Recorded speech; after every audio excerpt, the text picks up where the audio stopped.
పరమగీతము మొదటి అధ్యాయము 5వ వాక్యమును చదువుకుందాం. పరిశుద్ధ గ్రంథములో వ్రాయబడి ఉన్న మాటలు ఏమిటంటే, యెరూషలేము కుమార్తెలారా, నేను నల్లని దానినైనను సౌందర్యవంతురాలను, కేదారు వారి గుడారముల వలెను సొలొమోను నగర తెరవలెను నేను సౌందర్యవంతురాలను. ప్రభునందు ప్రియులారా, ఈ చదవబడి ఉన్నటువంటి ఈ వచనమునందు మరి షూలమితి తన్ను తాను సమర్థించుకొనుచు ఉన్నది. నల్లని దానినైనను సౌందర్యవంతురాలనని ఈ వాక్యములో ఆమె చెప్పుచు ఉన్నది. నలుపు బైబిల్ గ్రంథములో పాపమునకు సంకేతముగా చెప్పబడుచున్నది. ఆనాడు ఇర్మియా ప్రవక్త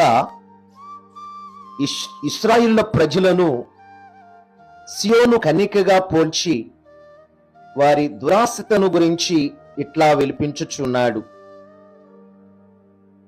మరి విలాప వాక్యములు 4వ అధ్యాయము 8వ వాక్యములో మనం చూస్తే బైబిల్లో రాయబడి ఉన్న మాట ఏమిటంటే, అట్టివారి ఆకారము బొగ్గు కంటే నలుపాయును, వారిని వీధులలో చూచువారు వారిని గుర్తుపట్టజాలరు అని ఆనాడు ఇశ్రాయేలు ప్రజలను ఉద్దేశించి మరి విలాప వాక్యములు 4వ అధ్యాయము 8వ వాక్యంలో ప్రవక్త ఇలాగూ ప్రవచిస్తున్నాడు. మరి 119వ కీర్తన 83వ వాక్యంలో దావీదు మహారాజు కూడా తన అనుభవాన్ని తెలియచేస్తున్నాడు కదా. ఏమంటున్నాడు? నేను పొగ తగులుచున్న సిద్ధి వలనైతిని, అయినను నీ కట్టడలను నేను మరుచుటలేదు అని చెప్పి దావీదు చాలా చక్కని విషయాన్ని వ్రాస్తూ ఉన్నాడు. కాబట్టి పాపము వలన ఉగ్రత వచ్చును, పాపము వలన మరణము వచ్చును, తుదుకు నరకము ప్రాప్తిస్తుంది.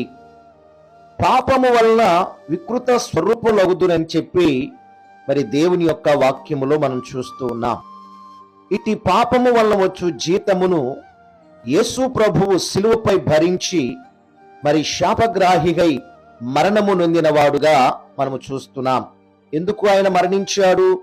మనకు నిత్య జీవమును దయచేయటానికి ప్రభు శాపగ్రస్తుడైపోయాడు. ఆ విషయాన్ని మరి అపోస్తుడైనటువంటి పౌలు గారు రోమీలో ఉన్న సంఘానికి మరి ఈ విధంగా తెలియచేస్తున్నాడు. ఏమని? రోమీలకు రాసిన పత్రిక 6వ అధ్యాయం 23వ వాక్యంలో మరి పౌలు చాలా చక్కని విషయాన్ని తెలియచేస్తున్నాడు. ప్రభునందు ప్రియులారా, మరి పాపము వలన వచ్చు జీతము మరణము. చూడండి, పాపం వలన ఏమి వస్తుంది? పాపము వలన వచ్చేటువంటి జీతము మరణము. అయితే దేవుని కృపా వరము మన ప్రభువైన యేసుక్రీస్తునందు నిత్య జీవం అని చెప్పి రోమీలకు రాసిన పత్రిక 6వ అధ్యాయము 23వ వాక్యములో మనం చూస్తూ ఉన్నాం. కాబట్టి ఇక్కడ మరి షూలమితి ఈ కారణాన్ని బట్టియే ఆమె నేను నల్లని దానినైనను సౌందర్యవంతురాలనని ప్రకటించుచు ఉన్నది. ఆమె దీనికి 2 సాదృశ్యాలు కూడా చెప్తా ఉంది. అదేమిటంటే, అందులో ఒకటి కేదారు వారి గుడారము వలెను, రెండవదిగేమో సొలొమోను నగర తెరవలెను సౌందర్యవంతురాలనని షూలమితి వాక్యములో చెప్పుచా ఉన్నది. ప్రభునందు ప్రియులారా, మొట్టమొదటిగా మనం చూస్తే కేదారీయులు అనగా ఇష్మాయేలీయులు. చూడండి, కేదారీయులు అనగా ఇష్మాయేలీయులు. వారు పశువుల మందలను విస్తారంగా పెంచుతూ ఉండేవారని, మరి ఇష్మాయేలు యొక్క సంతతి వారందరూ కూడా మరి ఎక్కువగా కేదారీయులు మరి ఇష్మాయేలీయులు అందరూ కూడా ఏం చేస్తా ఉండేవారంటే ఎక్కువగా పశువుల మందలు విస్తారంగా పెంచుతూ ఉండేవారని మరి యెషయా గ్రంథము 60వ అధ్యాయము 7వ వాక్యములో ఆ విషయాలు మనం చూస్తూ ఉంటాం. అందువలన వారు మరి పర్వతాల మీదను మాన్యములలోను వారి మందలను మేపుచు వారు మైదానములలోను పొలములలోను మేక చర్మములతో గుడారములు వేసుకొని అందులో వాళ్ళు నివసిస్తూ ఉండేవాళ్ళు.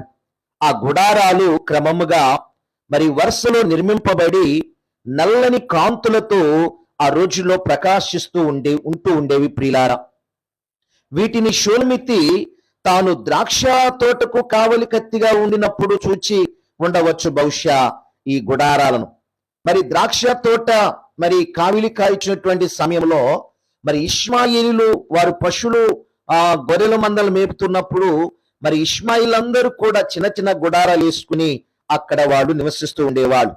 మరి ఈ గుడారములను పొలములను మాన్యములు నివసిస్తూ ప్రియులారా, మరి కెదారీయులను నేల నుండి మరి తేమను పైనుండి పడు మంచును పడనీయక రక్షించి వారి ఆరోగ్యమును కాపాడుతూ ఉండేది.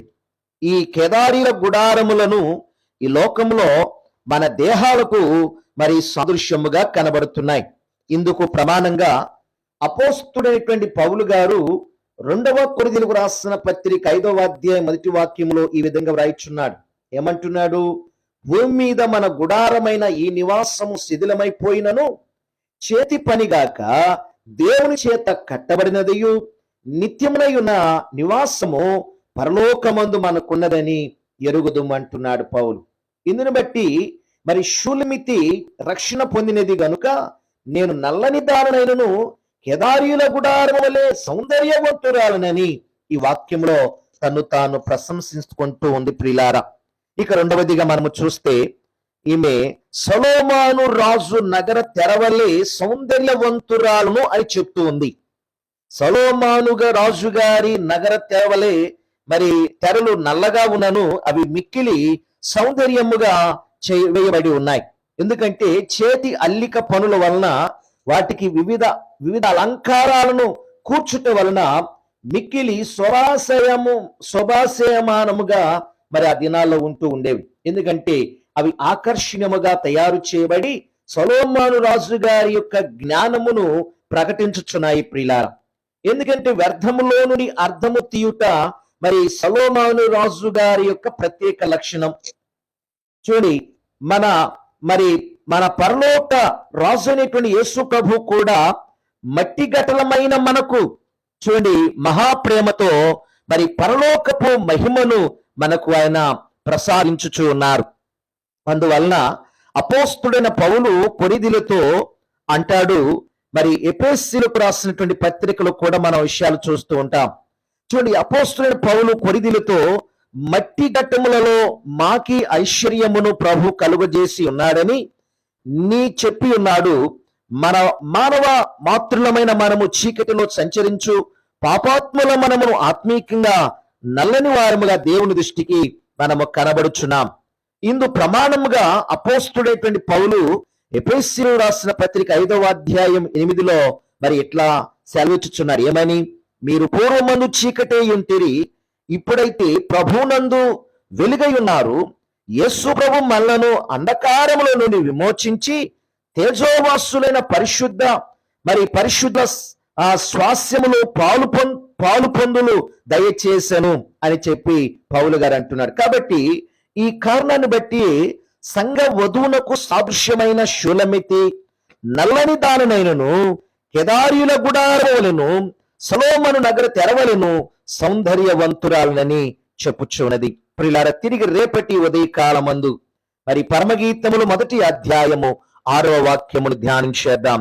అప్పటి వరకు దైవ కృప దైవాశీస్సులు మీ అందరికీ తోడయుండును గాక. ఆమేన్.